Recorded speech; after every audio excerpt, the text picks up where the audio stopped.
This episode of Earn Your Happy is sponsored in part by Shopify, OpenPhone, and Northwest Registered Agent. Turn your big business idea into cha-ching with Shopify on your side. Sign up for your $1 per month trial and start selling today at shopify.com/happy. See why over 60,000 businesses trust OpenPhone. OpenPhone is offering my listeners 20% off of your first 6 months at openphone.com/earn. Don't wait. Protect your privacy, build your brand, and set up your business in just 10 clicks in 10 minutes. Visit northwestregisteredagent.com/earn.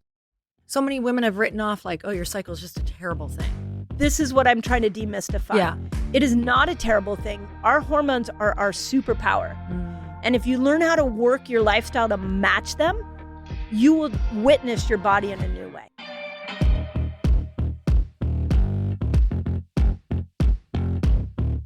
Hey everyone, welcome back to the Earn Your Happy podcast. Today's episode is another throwback, one of my favorite conversations. And you guys know that I've had this podcast for 8 years. So if you're newer to the podcast, I have literally recorded over 1,400 episodes, you guys. So I want to make sure that you don't miss any of these super amazing, juicy conversations that I have chosen just for you, because I can't tell you about the wealth of knowledge that is in this freaking catalog of throwbacks. I don't want you to miss it. It's truly what has changed my life and helped me on my journey of growth in entrepreneurship, in relationships, in personal development. And I know that these messages are going to hit you in the same kind of powerful way that they hit me. So I hope that you love this one as much as I do, and let's get started. Dr. Mindy Pelz is a world-renowned women's health expert. She's the best-selling author of Fast Like a Girl. This book has completely taken off since she wrote it. I met Mindy backstage at a Brendan Burchard event in Los Angeles, and I was introduced to her by Jamie Kern-Lima, and Jamie said, you have to meet her. She has this book that's just going wild. She'd be great for your podcast. I'm not a dummy, so I said, absolutely, because anyone who Jamie says you should meet, you should probably meet them. They probably have a lot of great things to say. She's dedicated her career to perfecting the formula of fasting specifically for women to work with your cycle. So understanding when you should fast and when you should take a break. And this episode was really interesting to me because I had been an intermittent faster for so long that this really helped me get in touch with kind of like my intuition around my body as well, which I feel so much better since taking her advice from this.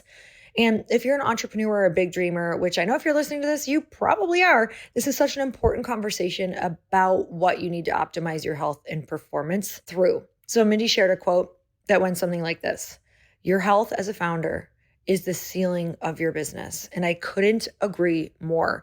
When you take care of your health, it impacts literally everything in your life, from your mindset to your energy and your ability to be disciplined to accomplish any goals you set for yourself. We talk about the benefits of fasting and how so many people want to fast to lose weight, but there's so many more benefits, from mental clarity to increase energy and motivation. I once did this 7-day fast that I talk about, complete fast with just water, and it was insane how much it unlocked my mental clarity. Like, it was levels of connection and clarity to whatever you believe, God, source. It was like a crazy flood of information coming into my brain. Now, I can't do that all the time, nor do I actually have any urge to do it again anytime in the near future. But I do highly recommend looking into it if you are feeling like you just cannot get that clarity or that connection or creativity, and you know it's due to maybe what you're putting in your body. So listen in for practical tips on fasting, balancing your hormones, including for anyone that's premenopausal or in menopause, and whether or not hormone replacement therapy is a good option for you. So let's get into the show. Mindy, welcome to the podcast. Thank you so much for coming on. Oh, I'm so excited to be here. I can't wait for this conversation. So thank you for having me. Yes, I'm so excited too. And we literally just got stopped by my podcast producer and said, stop talking about all the good stuff before the podcast starts. Yeah. Because already I feel like, number one, you're so easy to talk to. Learned that very quickly. Yeah, from thank the you. moment you walked in. Thank you. And number two, I know that you are just a wealth of knowledge, and I can't wait for people to hear this podcast, because I shared with you that a lot of the audience is entrepreneurs or wannabe entrepreneurs or big dreamers. And it is about the person who's going to carry those dreams out. It's about the vehicle that we carry these dreams out in. Yeah. And you actually shared a quote with me right away that I really loved. Would you share that? Yeah, it was a quote that actually a friend said, which was, the trauma of a CEO becomes the capacity block, or another way, or the ceiling of the company. And I think you could say the health of the CEO becomes the ceiling of the company. So it's either way, but it's working on yourself first and business follows. Yeah, absolutely. So, and just that's going to be where, if you think about in business, if your business is stuck, you can kind of start to look at yourself. Yeah. What part of me is this? yeah. I think that's the first place to look when your business is stuck, is go within. When I was in clinical practice, that was always, whenever there was a growth moment that was that we couldn't break through, I would always say, okay, what is inside me that needs to change in order for my practice to change? So it's an inside out way of looking at life. Yeah. And I just resonate with that so deeply. Yeah. Do you think other people were looking at that? That's a great Or not. question. I mean, it's really interesting having a now. I've closed my practice because we do everything online now, and we have a team of around 30 people. And because what we do is educating women on health, most of my team is female, and there is an expectation, a gentle expectation of what I call live it to lead it. If we're gonna lead this type of lifestyle, then we need to live this type of lifestyle. And everybody seems congruent with that. But as you know, as a boss, I can't tell you what to eat. I can't tell you how to take care of your health. But I think, as I've noticed, my staff is the ones that have fully embraced what we're teaching are have the most vibrancy. They have the best stamina. Their mental clarity is great. So I think they figure it out for themselves. So you wrote a book that you are kind of on a never-ending tour right now, because people just keep wanting to talk about it. They do. So you launched, but everyone's like, no, you're coming on my show. You're doing this, Yeah. you're doing that, because it's a hot topic. So your book, Fast Like a Girl, and you've also written another book, but Yep. this one was this last year. Yep. And you take into account women's hormones, Yep. menstrual cycles, all of the things that weren't originally thought about when we learned fasting. Yep. I had fasted and still do once in a while. I probably am doing it more like you're teaching. Yay. But I fasted for about 7 years, and I loved it. Still actually love it, but I want to learn more about it, which is why I feel like you're in my atmospheres. I'm like, I want to learn more about how to do it where I feel a little better. So tell me that. about why this book, like what was inspired by this book? Well, so originally, everybody always says, well, how did you figure out how to time hormones and fasting? Yeah. It was because I was my first patient. I'm 54 now, and at about 43, all my hacks for health went away.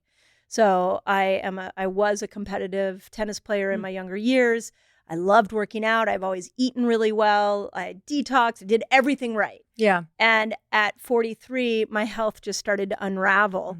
And yet I was doing everything right. Oh, man. So I didn't get why it was unraveling. And so that's when, about that time, fasting started to come to the surface. And Jason Fung wrote a book called The Obesity Code. And he really gets a lot of credit for bringing this to the mainstream world. And in The Obesity Code, he was the first ones to say, weight loss is not about calorie in, calorie out. Weight loss is a hormonal issue. And the hormone you want to balance is insulin. So he started this huge fasting movement of people that I call OMADers, 1 meal a day people. Everybody just started eating 1 meal a day, leaving all this time for fasting, and they lost a ton of weight. So as he was over there teaching that, I was discovering the principles for my own perimenopausal body. I started teaching how to fast in a cyclical way. I was doing it for hormones with my patients in my clinic. And one day somebody said to me, you should probably teach this on for the world. How about you do a YouTube channel? And I was like, okay, I guess I could do that. And so I put a couple of videos up about fasting and the benefits of fasting and the benefits of fasting for women. on my YouTube channel. And one day, one of those videos took off. Wow. And it went viral. And my channel just grew. And it was all with women who said, I loved fasting, but I lost my hair. I love fasting, but I lost my cycle. I loved fasting, but I'm really anxious and depressed now, even though I'm the weight I want to be. Like the stories from women just poured on to our channel. And I just started listening and tweaking and trying to understand how a woman was supposed to fast. And here we are. I mean, there's 63 million views on that channel now. And so many women gave me so much feedback, and we perfected, as a group of humans, I give them a lot of credit. We perfected a formula for women in fasting that works. Oh my God. So tell me what that looked like when you were, because you said you were the guinea pig. Like you were the first person. I was the first guinea pig. What were you first noticing? Because you had started fasting. Yeah. What were some of the things that you first started noticing about it that weren't necessarily working for you? Yeah. So when I learned how to fast, what I was noticing at 43, let's start there, was weight gain for no particular reason because my hormones were shifting. And we can talk a little bit about why that was. Then when I started to fast, I lost weight, my mental clarity, energy, everything felt great. But then I lost my cycle. So at like 45, I lost my cycle. Wow. And I thought, okay, am I going into menopause? But if you look at hormones, you want to have your hormones as a woman as long as you possibly can, because estrogen's very protective to our brain, to our cardiovascular system. So if you're going into menopause at 45, not a great situation. The average age to go into menopause is 52. So I went to a friend and I was like, I love fasting, but my gosh, like I lost my cycle. And it was actually a male friend. And he said to me, you need to step out of fasting. And so that's when I started to really look at the nuance of, there's a time for a woman to fast and a time for a woman not to fast. Okay. And when I applied that rhythm to my own life, my cycle came back. And I just went into postmenopause now at 54. Wow. I'm finally in postmenopause. So it was really learning that a woman's body needs it sometimes and sometimes not. Okay. So what's the idea?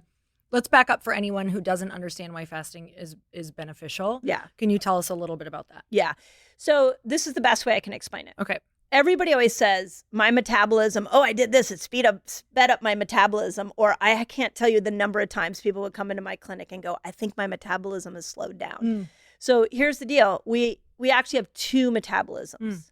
One that gets triggered when we eat and one that gets triggered when we don't eat. And we as humans, this is for both men and women, we are meant to switch in and out of these two metabolisms. So whenever we're talking about food, we're talking about what I call the sugar burner metabolism. Okay. So you eat food, it turns into glucose. Glucose goes into the cell, stimulates the mitochondria of the cell, and the mitochondria makes something called ATP, which is energy. Okay. But the mitochondria also needs other fuel sources, and one of those is a ketone. So the second metabolism is your fat burning metabolic system. And this you can only trigger in the absence of food. And you have to go at least 8 hours, 12 is best, and we can talk about all the different times, to be able to get over into the fat burner system. Wow. When you metabolically switch over into the fat burner system, what happens is the liver senses the decrease in glucose and it starts to make a ketone. And how it makes that ketone is by burning fat. So it finds the fat in your body, burns it, makes this ketone. That ketone goes into your cell and supercharges you. So the sugar burner system, fat burner system, you are meant to metabolically switch in and out of these two systems. If you are never making a ketone, you've never in your life made a ketone, you are depriving your cells of half of their fuel source. The brain also needs half of its fuel source is ketones. So if you never metabolically switch into this fasted state, never making a ketone, you're depriving your brain of half of its fuel source. Wow. And the beautiful part, if you're looking for weight loss, is that when you switch in and out and you give your body glucose and you give it ketones, the only way you can make ketones is by burning fat. So in the window you had mentioned, you said it needs at least 12 hours. Yeah. What's the optimal window and how did you set it up? Like, how have you found for people has been like the most, maybe, I don't know, for lack of a better term, like realistic or like doable? Yeah. So I laid out in the book 6 different length fasts. Okay. And they were all based off of research that I saw and then off of seeing what worked for women. So the first one is a typical intermittent fasting. And it's when you go without food anywhere from 12 to 16 hours, your body switches over and it starts to make these ketones. 17 hours without food, the body starts to sense those cells go, food's not coming in. I think what we need to do is get rid of anything inside this cell that's no longer working. So the cell literally detoxes itself. It's called autophagy. At 24 hours, the whole gut resets itself. You get intestinal stem cells that kick in. 36 hours, the research shows that the body really goes after that stubborn weight that you can't let go of. We'll do that at 36 hours. 48 hours of fasting, the whole dopamine system gets rebooted. And 72 hours, anything in your immune system that's not working goes away. And new, specifically white blood cells will be restored. Wow.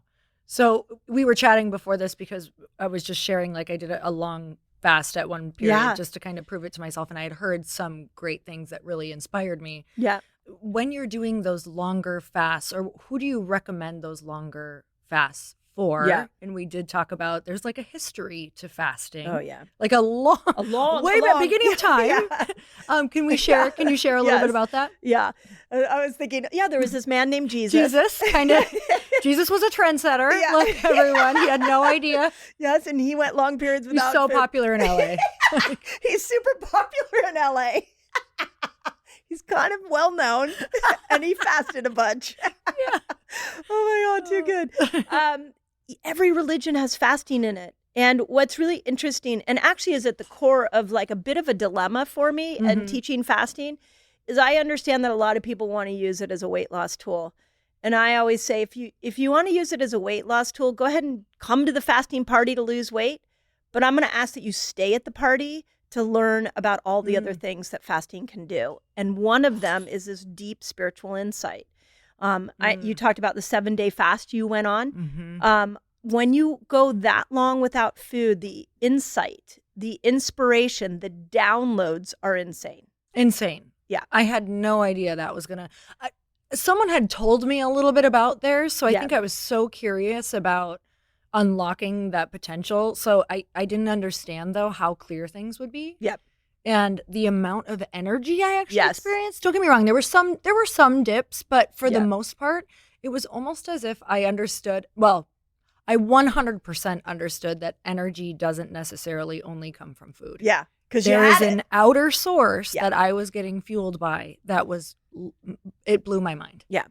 The first time I learned fasting, every January I would pull all my patients together and I would say, okay, here's what we're going to do for the new year. This is how we're going to set our intention with our health. And they would bring family and guests. So I had just discovered fasting and I thought, okay, I've been teaching nutrition to my patients. Now I need to tell them to not eat.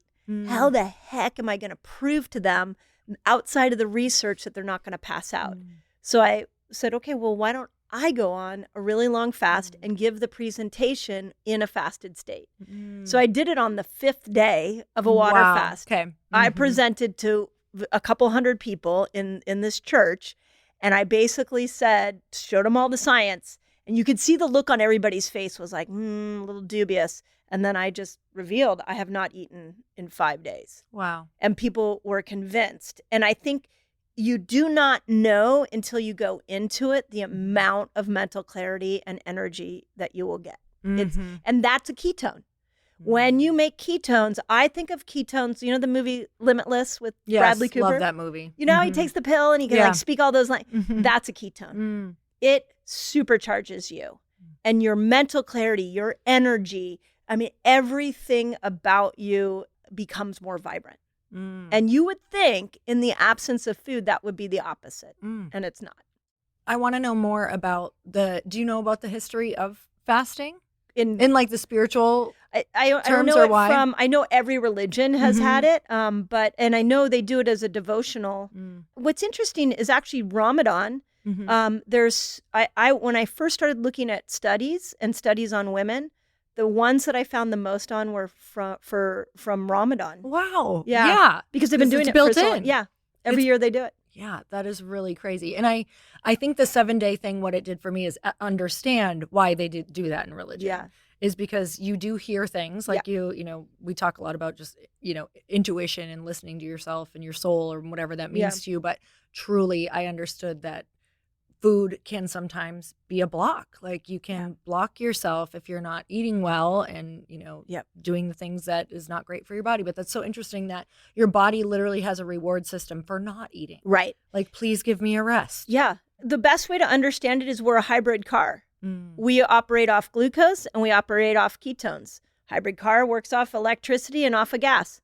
So if you're not accessing both fuel sources, you're actually not using your body to its full potential. And then outside of that, where I've come to learn how to use fasting from a mental health, spiritual standpoint is anytime I have a problem, I can't work out, I throw a couple-day fast at it. And every single time the answer gets revealed to me. So, Jesus was onto something. He really, really was. He so was. And I just want to mention, I did a 7-day fast just once. Like that was something for me. It was a challenge. One of my friends had done it and gave me just told me something amazing had happened for them. So if we're going to do that, if we want to do what you had just mentioned, is it like a 1-day fast? Is it a 2-day fast? And how is that structured? Yeah, I think you got to think of these longer fasts as like a marathon. If you're going to train for a marathon, you wouldn't just slap on some shoes and go run 20 miles. Right. You would do like 2 and then you might do 10 and you would slowly build up. I believe fasting should be the same way. And that's why I wanted to put these 6 different length fasts out for women to give them choices. And so I think you should, if you start with 13 hours, see how you do. Try it consecutive days. As you get comfortable with that, then maybe 1 day a week, you stretch it to 17 hours. It'll be uncomfortable, and that's okay because in the discomfort is where the body repairs itself. So if you're willing to hang in there through the discomfort, and you probably had this in your 7-day fast. Yes, definitely. Like moments where you're like, I don't know if I can do this. So many moments. And then something switches you over and all of a sudden you're like, wait a second, I'm not hungry. And it would just take over. Yeah. And that's because the other fuel source, the ketones, kick in. Yeah. So you practice with the longer fasts. I find by the time you can get to 24 hours pretty comfortably, you could effortlessly do a 3-day water fast. But we've now taken millions of people that I've never met through 3-day water fast. We just did with my publisher in January. We did 100,000 people in 1 week coming together, which talk about spiritual, bring 100,000 people together for one benefit. Wow. And that was their health was the way we looked at it, but you could bring it together. I mean, it would be interesting to bring a bunch of entrepreneurs together. Yeah. You could do, of course, churches do that.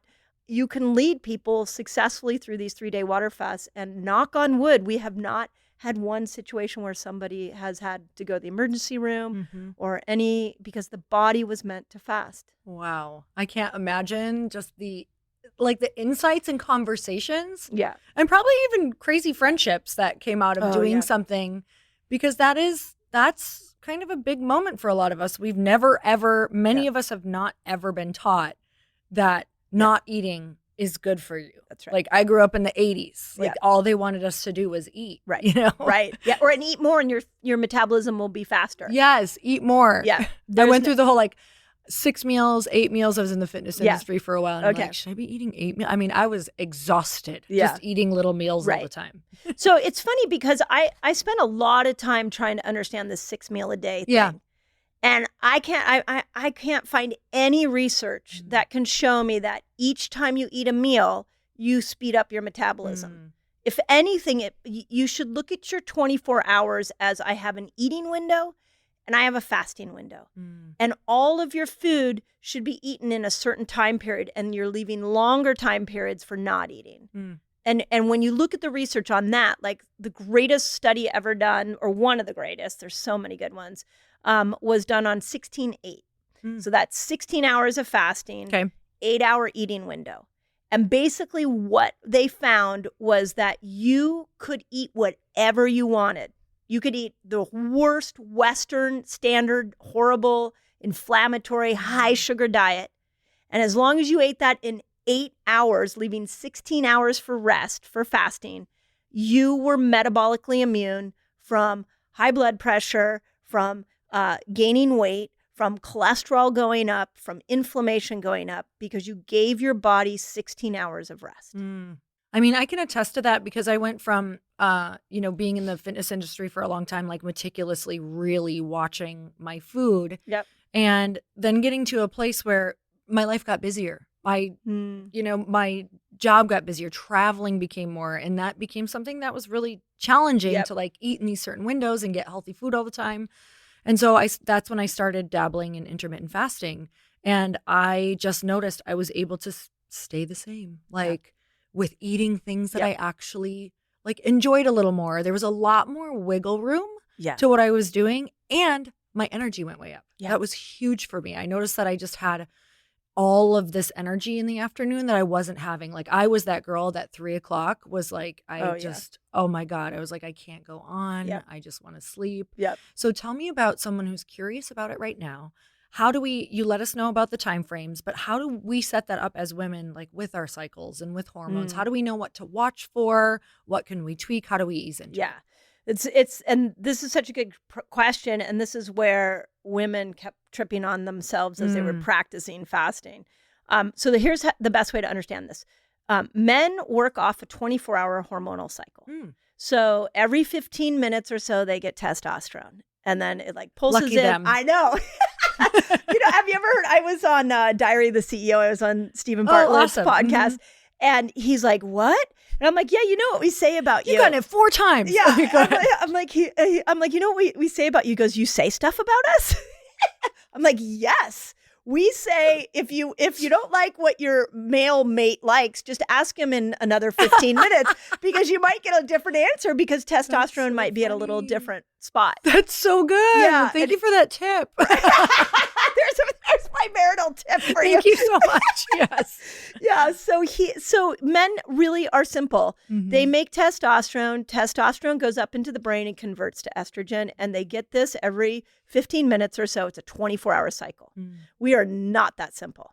So we operate off of 3 hormones: estrogen, progesterone, and testosterone. And it's built off a monthly cycle. And estrogen loves when you fast. So whenever estrogen's coming in, go ahead and fast, which is day 1 of your cycle all the way through day 10. Estrogen's going to peak at ovulation. That whole front half of your cycle, go ahead and fast. It's an amazing time. In fact, one of the things I think I'm the most proud of is when I look at my Amazon reviews, how many women got pregnant using the strategies that I talked about in the book because they cleaned up estrogen. So all of a sudden, their estrogen system was so much more balanced. They went into ovulation and had a better ovulation. Wow. Super cool. So the beginning of your period is a good time to fast. That's right. Okay. I would have thought opposite just because your cravings are up. So what happens around that? Okay. I'm going to tell you because this is what I want every woman to know.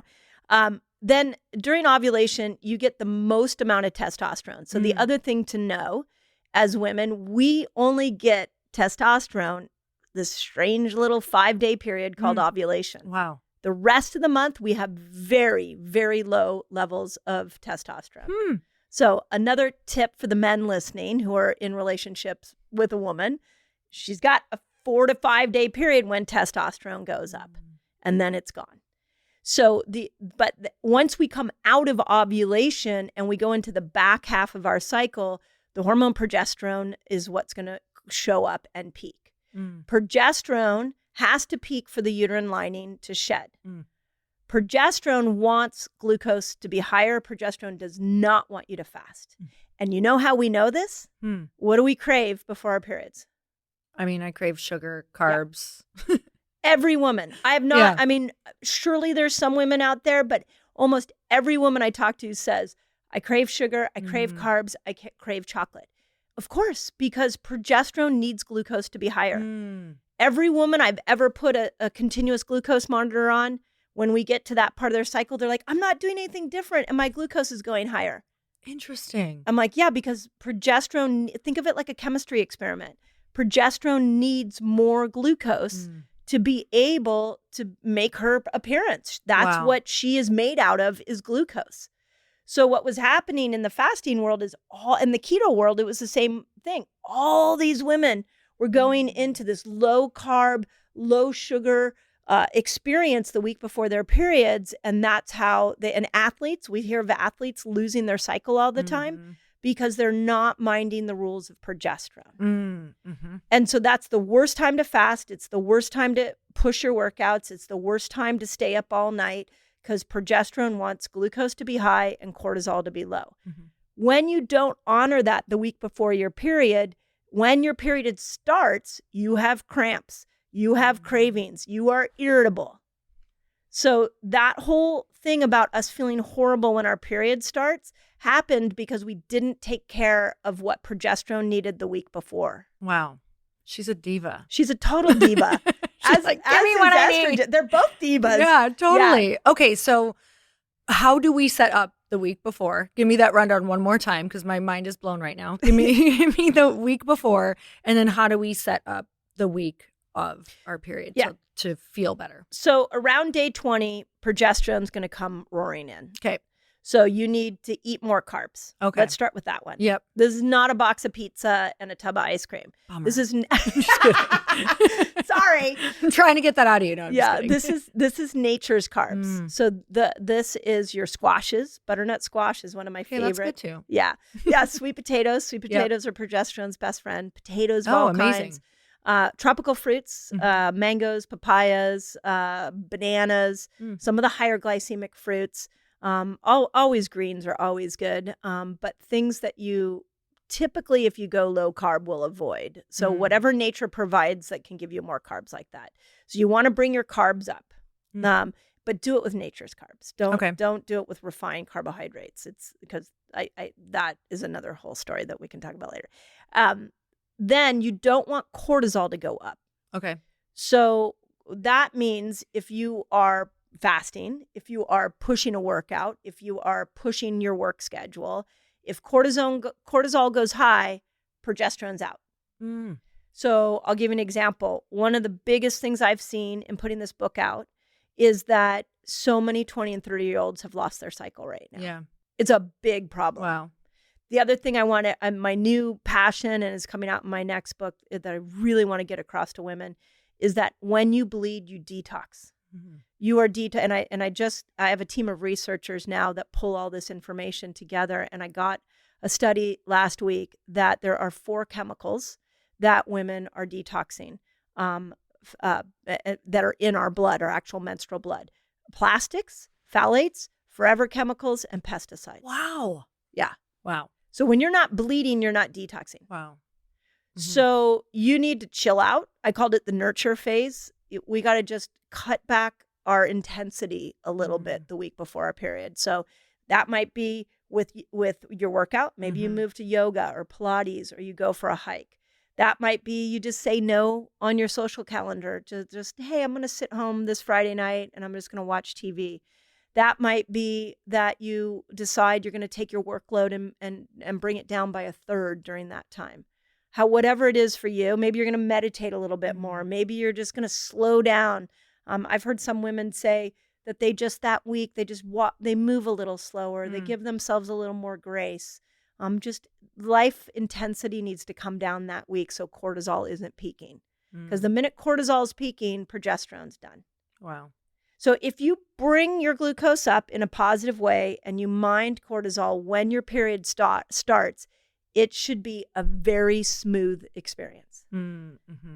So when you're talking about the bringing in more of nature's carbs, is that like any time throughout the week? Is that like just have it at every meal? Is that have it at one meal? Yeah. I mean, just however you feel. Yeah, I think it's however you feel. Now, remember, the cool thing about nature's carbs is it has fiber.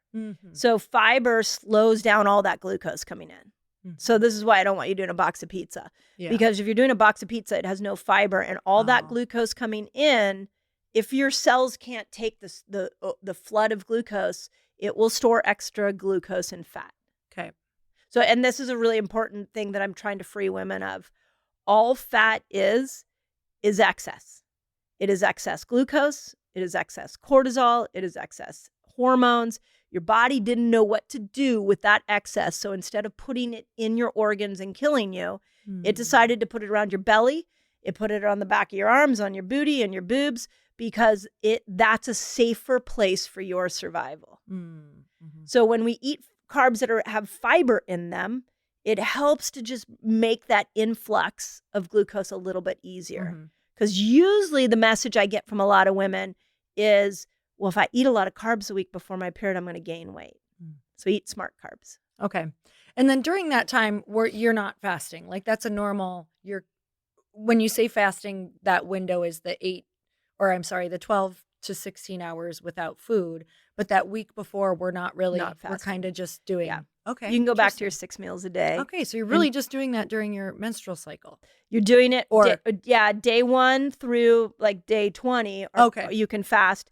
During ovulation, I recommend a little shorter fast just because you have all these hormones in you. But in the book, I gave them all names and I gave a graph and I show it all there. So you guys have to get the book if you want to see it. Could be helpful. Yeah, the book will be very helpful. Yeah. But yeah, I mean, if you want to make it like as simple as possible, I would just say don't fast the week before your period. Okay, got it. Okay, so tell me about mood a little bit related to this. Like, what have you noticed most with women in mood, and what did you notice for yourself? Yeah. So, this is a really interesting part since I was just telling Lisa this when I was over at her house. I was saying, I thought I wrote a fasting book, but what I realized is I actually wrote a women's empowerment book because so many women didn't understand how their hormones related to their moods and to their behaviors and their cravings and their sleep cycles. And so one thing that I think when we talk about mood that we should understand is whenever estrogen is showing up, which is the front half of our cycle, she brings with her dopamine, serotonin, acetylcholine, glutamate, BDNF, oxytocin. She knows how to party. She's the diva. Yeah. In fact, I'm writing a book called Eat Like a Girl right now. Fun. And it's gonna be a really fun book. And I did a whole thing on perimenopause in there.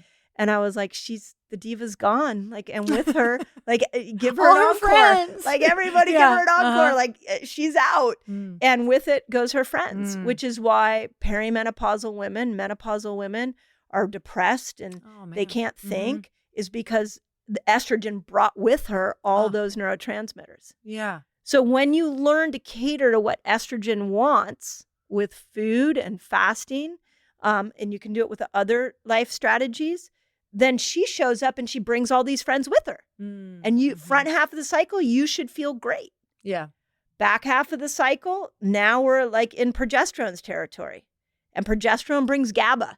And GABA is the calming neurotransmitter. So if you don't give progesterone what she needs, you're going to be irritable. So when we are like, I'm PMSing, that's because the code, you could interpret that as I didn't take care of progesterone. I didn't sit my butt down on the couch. I didn't give her the nature's carbs. I didn't do what she wanted. And so now she didn't get her moment and I'm irritable. Does that make sense? Yeah, totally. So mood throughout, if we just take care of that, let's talk about like mood throughout the month. Is there a way to keep that more stable throughout the entire month? Yeah. So I think the natural mood is day 1 through day 10. You should, usually the first 2 days, all women are a little bit like, not sure how I'm feeling, but there is a general sense of relief when our periods start. Yep. But the first 10 days, it should be an uplifting time. You should start to feel brighter, a little bit happier because of all those neurotransmitters. During ovulation, testosterone isn't just libido. Testosterone's motivation and drive. So you should feel a little more motivated and you have estrogen at her peak. When estrogen peaks, we have access to both sides of our brain, right and left brain. This is really good for entrepreneurs to know, is that you've got testosterone for motivation and drive. You've got estrogen that's giving you all these neurotransmitters and allowing you to have access to both sides of your brain. and you have a little bit of progesterone, I think every company should take all the ovulating women and put them in one room. Seriously? Yeah. A think tank. A think tank of ovulating women. I'm waiting for somebody to do that, please, and tell me how it goes. That is our glory moment. That is when we are absolutely our best. And we should be that way. Now, not everybody's that way at ovulation. And that's because they're not learning how to live with this cycle or how to live their lifestyle according to their hormones. But that's how we should feel. Yeah, wow. I mean, I think some people are listening probably like mind blown that you can even take advantage of these things and that there's a lot of power in yours. I mean, so many women have written off like, oh, your cycle is just a terrible thing. This is what I'm trying to demystify. Yeah. It is not a terrible thing. Our hormones are our superpower. And if you learn how to work your lifestyle to match them, you will witness your body in a new way. Wow. I'm so excited to share this. You guys know I never shy away from big, scary leaps, those super messy, what the heck am I doing moments. And This is Small Business just kicked off a new season, and it's all about risk. You know, I'm obsessed with this topic because that's what it takes. The host, Andrea Marquez, takes us behind the scenes with fearless founders who turn their maybe later ideas into heck yes, let's go adventures. These episodes have it all. They have raw stories of grit, honest advice, and so much inspiration. I got full body goosebumps listening. I was nodding along thinking this is exactly the kind of fuel we all need when chasing our big dreams. So if you need that extra push to go after your own hell yes vision, you have to check this out. Go follow This is Small Business on Apple Podcasts, Spotify, or wherever you listen. I can't wait for you to hear it. When I first started Glossy, I was so overwhelmed. I felt like I had to do everything on my own because you do, and your to-do list just keeps mounting. But let me tell you, when you're starting off with something new, it just seems like that list is growing and growing and growing, and it can quickly overrun your life. So you have to start learning to find the right tools that can not only help you out, but simplify everything. And that is a game changer. And let me tell you, for millions of businesses, that tool is Shopify, and I am included in those numbers. Shopify is the commerce platform behind millions of businesses around the world and 10% of all e-commerce in the US. From household names like Mattel and Gymshark to brands just getting started. And I'm going to add mine to the list, Glossy. Get started with your own design studio. With hundreds of ready-to-use templates, Shopify helps you build a beautiful online store to match your brand style. And you guys, I love my website so much that's on Shopify. Go and check it out. Also, Shopify is your e-commerce expert with world-class expertise in everything from managing inventory to international shipping to processing returns and beyond. If you're ready to sell, you're ready for Shopify. Turn your big business idea into cha-ching with Shopify on your side. Sign up for your $1 per month trial and start selling today at shopify.com/happy. Go to shopify.com/happy, shopify.com/happy. The hardest part about starting a business is often getting started. Build your business in just 10 clicks in 10 minutes. Starting your business should be simple. Get more when you start your business with Northwest Registered Agent. Your entire business identity in just 10 clicks and 10 minutes. Northwest Registered Agent has been helping businesses launch and grow for nearly 30 years. If you want to build your business while keeping your personal information secure, Northwest is the partner you need. In just 10 clicks and 10 minutes, they'll form your business, create a custom website, and set up your local presence wherever you need it. Form your business for just $39 plus state fees, backed by real business experts with decades of experience. Protect your identity and keep your home address private by using Northwest's address on your information documents. Don't wait. Protect your privacy, build your brand, and set up your business in just 10 clicks in 10 minutes. Visit northwestregisteredagent.com/earn and start building something amazing. Get more with Northwest Registered Agent at northwestregisteredagent.com/earn. And the fact that, there's so many interesting reasons why, birth control being a big one that has, and I don't have a good solution for birth control. I've been searching and searching. I think it's not in the female body. It's probably in the male body because we're so sophisticated, our hormonal system. But we've just manipulated our menstrual cycle through birth control, through stress, through pushing ourselves. So we're out of natural rhythm. So when you hear this, you're like, what? I don't feel like that. Right. So, but that's how you're supposed to feel. So one of my favorite moments and throughout this whole journey that I've been on, whatever you want to call it, this book journey. Yeah, never-ending book tour. This never-ending book tour that started before the book tour was I got to work with Leanne Rimes, the country. Well, she's not. I shouldn't call her that. She would not be happy to necessarily hear that. But the amazing artist, the amazing Grammy Award-winning artist. She's so much more than country. When we first started working together, she would go into ovulation and she would tell me, I feel so bitey. And I was like, God, that you shouldn't feel bitey. You must be missing something. Yeah. So we really worked with her lifestyle during that ovulation window because, and once I knew we nailed it when she started going through ovulation and telling me that she felt great. Wow. Like she's like, I don't feel bitey now. So if you're not feeling that way at ovulation, I really, really, really recommend that you take a look at those 3 hormones and what they need. And if you cater to their needs, you will notice ovulation is much better. Right before our period, when progesterone's coming in, we're meant to chill out a bit. We're meant to slow down. So, I mean, how many of us have been like, I can't work out during that week. I just don't feel like it. Yeah. But we push ourselves anyways. Totally. So you're supposed to be a little bit softer, a little bit more inner. You're supposed to be not as excited to go do everything the week before your cycle. That is how you were designed to be. And if we're going and doing that and pushing, we're almost like erasing because we're raising our cortisol. That's right. We're causing a problem. So the thing that maybe we're attached to, like, oh, but maybe I'm going to gain weight if I don't work out as hard. That's, this many days out of every single month. You add that, like, people who are really in that, like, frame of mind. Yeah. We're probably not doing any good, basically. That's right. Yeah. Again, like you were saying, your mind is blown.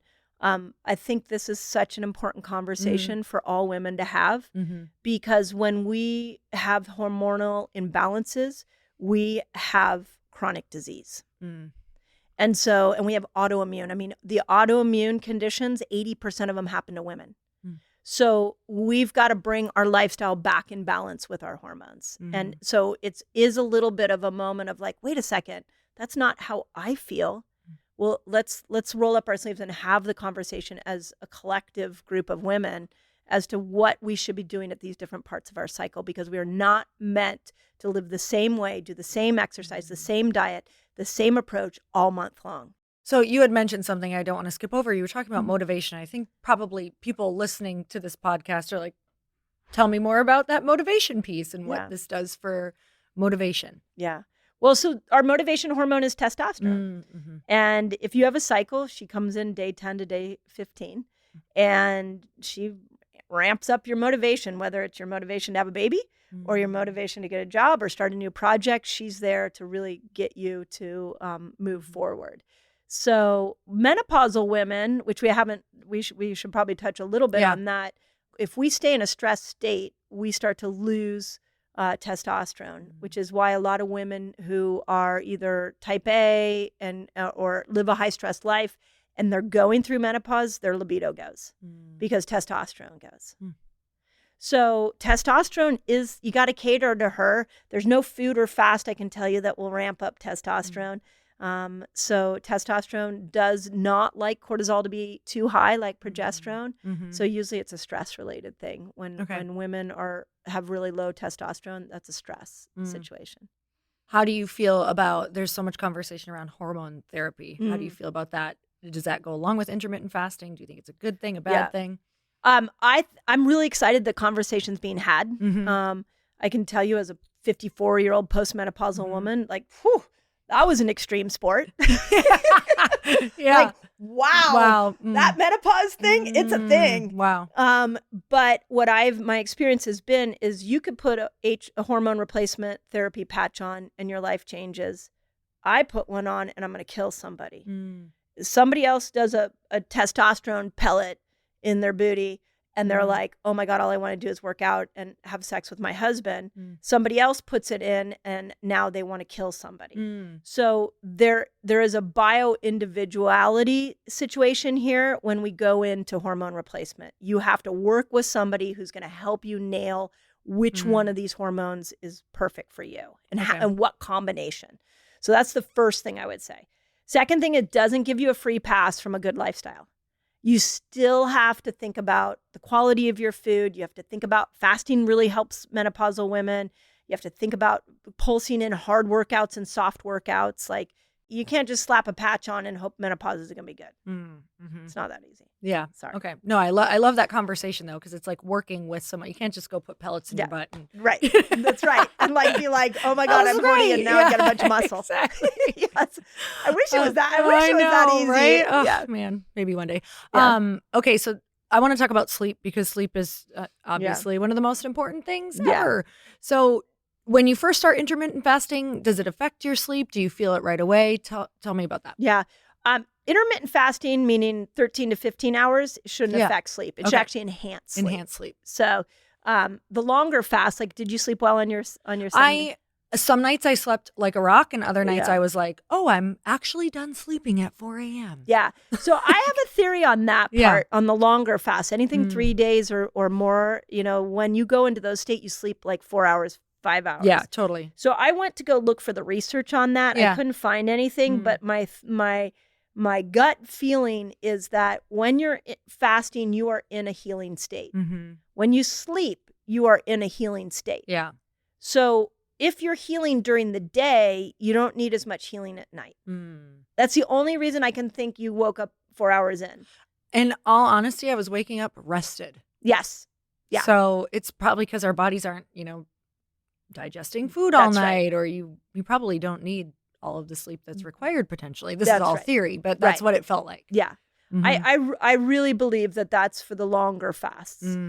There's a lot of other things about sleep we could dive into. And one of them is, I think what fasting has done for a lot of people is it leaves them with the question of, wait a second, if I was meant to fast, what other things am I meant to do that I don't do in this modern world? Wow, that's such a good question. Right? So other things we're not meant to do is we're not meant to eat in the dark. So that's one. When it's dark out, melatonin comes in. And when melatonin comes in, you're more insulin resistant. So you're meant actually to eat in the light. During light hours. During light hours, which is fine during the summer, not as great in the winter. Right. You're also not meant to be in all these blue light. Sorry about that. Yeah. Yeah, when I can't sleep tonight, exactly. I'm going to text you, Lori, and be like, excuse me. Thanks for all the blue light. Yeah. So red light at night. It's really important, red light at night. We have in our living room where all of our bulbs turn to red light. They're easy to get. Bring that red light in at night so that you don't get all the blue light. You also need the room to be cold that you're sleeping in. You got to get your temperature down at least 3 degrees. And that dip in temperature tells the body, hey, it's time to go to bed. What's the ideal temperature for you? Are you talking about I'm doing this because my husband is always like, we don't need it this cold. And I'm like, we do. How old are you? I'm 43. Oh yeah, you're just tell him get ready. It's good. Tell him it's going colder. I'm like, it's getting colder. It's getting colder. Get ready. Yeah. I mean, my room goes down. Well, for starters, have you tried a mattress pad that cools the bed? I did. I'll have to do it again. I had a chili pad for a while, but it broke twice. So I was like, yeah, mine did too. Yeah. Yeah. There are a lot of different ones out there. Yeah. And that was the only problem is it does tend to break. But if you're going to chill the room, mine goes down into the 60s. Yeah. Okay. I'm at like 67. Yeah. At 65 and below, I think 63 is about my favorite. Oh, you like it really cold. Yeah. Okay. Yeah. Great. But I'm postmenopausal. Yeah. I'm 54. So you could decide. But yeah. You need to create some inventions for cooling. Like I want cooling socks, that actually you keep in the freezer and then you put them on at night because my feet get so hot. Anyway. Oh, that's a great idea. Or like a cooling cap. Cooling cap. Yes, you need a cooling line. Okay. I just tell my husband, put a sweatshirt on. Like, seriously, yeah. And we actually spent, when I was in the thick of perimenopause, I actually spent a year in a separate bedroom, and it was like a refrigerator. Yeah, that's great. It was like, and I was so happy in there because it was so cold. I know. I still like my blankets. That's the problem as well. I'm like, it has to be freezing, and I like my blankets. Okay, what did we not mention that we should know about? I mean, there's probably a million things, but what do you feel like maybe we didn't cover? About which intermittent topic? fasting. About intermittent fasting. Oh, I think some of the common hurdles that people get is, or say to me, is, I'm not meant to fast. Okay, so this is a really tough one for people to hear. I've gotten a bit of flack on it on some larger podcasts, and I'm going to continue to say it. Okay. Every single person, every body is meant to fast. Just like every body is meant to sleep. But not everybody can sleep. Just like not everybody can fast. So one of my big pet peeves is that people say, well, I'm not supposed to fast. And when you dive into that, you learn that they actually did not do well going 10, 12 hours because they were hangry, irritable, dizzy. That is a sign that you are moving towards metabolic inflexibility. And you're going to want to work on your food. You're going to start to work on some baby fasts, because you will see as you start to fast more that you actually can fast. You guys, Chris and I have so many businesses with so many people that are really important to us. Customers whose calls we don't want to miss or don't want to miss communication with. Then OpenPhone is the #1 business phone system that streamlines and scales your customer communications. It works through an app on your phone or computer, so no more carrying 2 phones or using a landline, which Chris and I would talk about all the time, that we wanted 2 phones to just try to keep our lives a little bit separate. And with OpenPhone, your team can share one number and collaborate on customer calls and text like a shared inbox. That way, any teammate can pick up right where the last person left off, keeping responses and times faster than ever. Plus, say goodbye to voicemail. Their AI agent can be set up in minutes to handle calls after hours, answer questions, and capture leads, so you never miss a customer. So whether you're a one-person operation drowning in calls and texts or have a large team that needs better collaboration tools, OpenPhone is a no-brainer. See why over 60,000 businesses trust OpenPhone. OpenPhone is offering my listeners 20% off of your first 6 months at openphone.com/earn. That's openphone.com/earn. openphone.com/earn. And if you have existing numbers with another service, OpenPhone will port them over at no extra charge. OpenPhone, no missed calls, no missed customers. I'm still dreaming about this trip we took last year to Paris. You guys, for me, there is nothing better than sitting at a cafe, eating a chocolate croissant and sipping a latte, watching the beautiful, stylish people of Paris walk by. That is my literal heaven. So if you heard recently on our He Said, She Said episode, Chris and I asked each other if we could live anywhere for a year in the world besides where we live that we love so much, where would it be? And we both said Paris at the same time. And we've been there a few times, but last year we were hosting a mastermind trip in Italy, and we're like, we have to make a pit stop in Paris because we're so obsessed with it. And thinking more about that dream of living in Paris for a year, I love this idea that if we did that, we could have another couple or family get to enjoy our space back at home, and they're having the exact same experience of trying out their dream location. That way we could make a little extra cash. Our home wouldn't be sitting empty. And with Airbnb's co-host network, an experienced co-host could take care of all the details while we're enjoying our dream of living in Paris. How incredible would that be? Where would you live for a year if you hosted your home on Airbnb and went on an adventure? I love that Airbnb is now making these dreams of living in different places possible. Find a co-host at airbnb.com/host. When you say metabolic inflexibility, what does that mean? Does that mean we're actually training our systems to never be able to go without food? You're not switching into that fat burner state. You're staying stuck in a sugar burner state. So we actually want, if it's It's almost like the more we feel we can't fast, the more it's important for our bodies to fast. Oh. Yeah. One of my favorite podcasts I did on my podcast was with a cancer expert. And, cancer is a dysfunctional mitochondria of the cells. And I asked her, well, how can we tell if our mitochondria aren't working right? Like, what would be the first sign? And she said, the first sign your mitochondria aren't working well is the inability to not go without food. If you are that, and I was this person, I was the one who took snacks with me everywhere. I was the one that was like, I can't eat. If you don't feed me in the next hour, I'm going to kill you. I was that person. So I know what it's like to feel like you can't go without food. The more you practice it, the easier it gets. And that's the cool thing about fasting. I don't know any diet or fitness program on the planet that gets easier with time. Fasting gets easier with time because as you train your cells, you know how to do it better. So I think that's the big one I really want people to practice. Practice it. You will blow your mind. And you will. And the other thing is, you probably had this with the 7-day fast. You said this. There's so much pride. Did you not feel like a badass?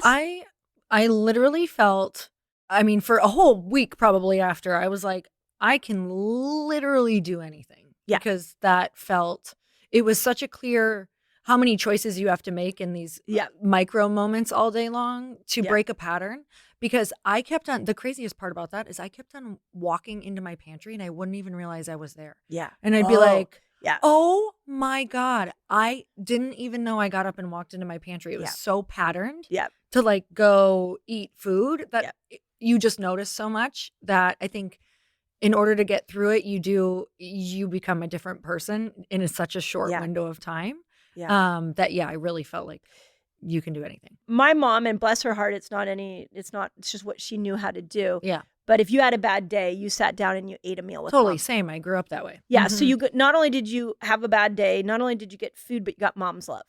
So there was a lot of love and food attached. Yes. It was a very nurturing experience for me.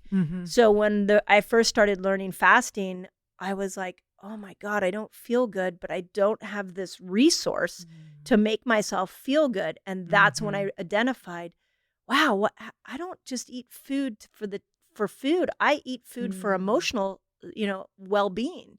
And it was like a mirror to be able to see that.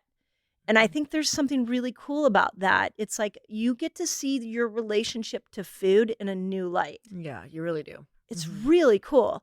So there's that experience. And then there's the download experience we talked about. But I think the thing that I love the most after watching so many people do this is there's this, when you get done with a longer fast, there is nobody who gets the credit. Nobody gets the credit but you. True. If I go on a diet, I could be like, oh, that diet was amazing. Whoever thought that diet up was great. If I have a trainer and she pushes me really hard at the gym, and I get good results, I could be like, thank God for my trainer. When you stop eating and you fast and you experience that, nobody gets the credit but you. That's super cool. Yeah, so cool. Well, I have loved this whole conversation. Thank you. I could continue talking to you. I can't wait for your next book as well. Yeah, thank you. But for right now, Fast Like a Girl, and you also have your podcast, the Resetter Podcast. You also have Resetter Academy, correct? Yeah. So we have Resetter Podcast where I bring on interesting people to talk to. My academy is for people who want to practice all of this. And so it's a low cost membership group where I've got a team of people. We do every other month, we do a 15-day fasting experience together. That's not fasting for 15 days, but we play with a different length and different food things. Cool. We work out together on Saturday mornings. It's a really cool community of women. So, well, I'm so grateful for you. Thank Where you. can we go to get the book and all of that? Where's the best spot? Well, here we are a year later, I know. wherever you can go. Wherever. Bookstores, Amazon is obviously a great place. So whatever is convenient for you. That's probably the best place. If you want to, learn more about fasting, my YouTube channel, I put out 5 new videos a week. Wow, you go. Yeah, it's a big part of what I'm doing. Yeah. So a lot of nuance about how to fast and when to fast and all kinds of things on my YouTube channel. So that's a good resource too. Okay. Amazing. You're amazing. Thank you so much for coming on. Yeah. We're so grateful for you tuning in. And until next time, earn your happy. Bye, everyone.